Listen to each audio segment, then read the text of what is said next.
This video provides a high-level description of the Payload Manager app design.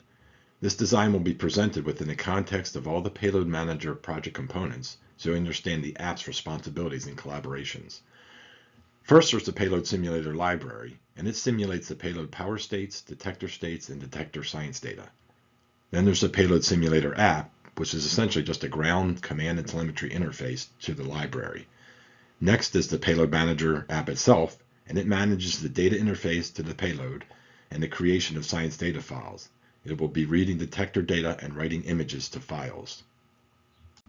Here's the sequence diagram for powering on the payload. As you'll see, the Payload Manager app is not involved, but understanding the simulation side will help you understand the Payload Manager context.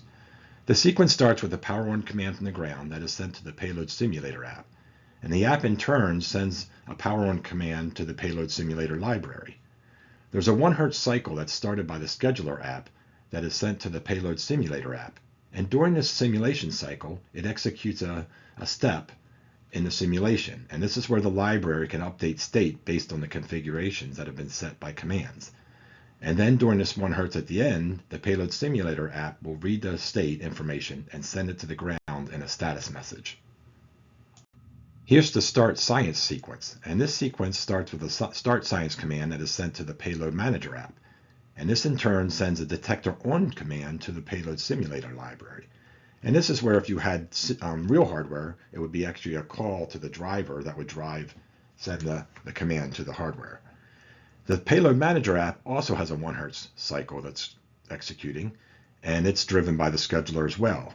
And during this cycle, if science is enabled, it's going to be reading the detector and then managing the science data files. And it also sends a status message with its 1 Hz cycle. Note that the two 1 Hz cycles are running together. In a lot of simulation environments, the simulator should actually run faster than the flight software needs. But however, in this situation, it's a very simple example, and they're both just running at 1 Hz. Here's the Payload Manager app object diagram. There are 4 objects in the app, and each object has its own source file. At the top level is the Payload Manager app, and this manages the app initialization, the main runtime loop, and the status telemetry. It also dispatches commands to the other objects. The Payload object manages the payload interface. It has knowledge of the detector control and data interface, and as much of this knowledge should be coupled to this object. And when you in the simulated versus the actual hardware environment, this is where the conditional compilation should be, and only limited to this object. The science file object manages science data files. It should only need to know the detector science data format to the extent that it can write data to a file. And in this way, you minimize the coupling to the interface. And then the detector monitor object is monitoring for detector faults. And again, it should be limited to only what it needs to know about how a fault can manifest itself. Here's the Payload Manager app control flow that is managed by the top-level Payload Manager object. During initialization, it subscribes to the 1 Hz exec and command messages.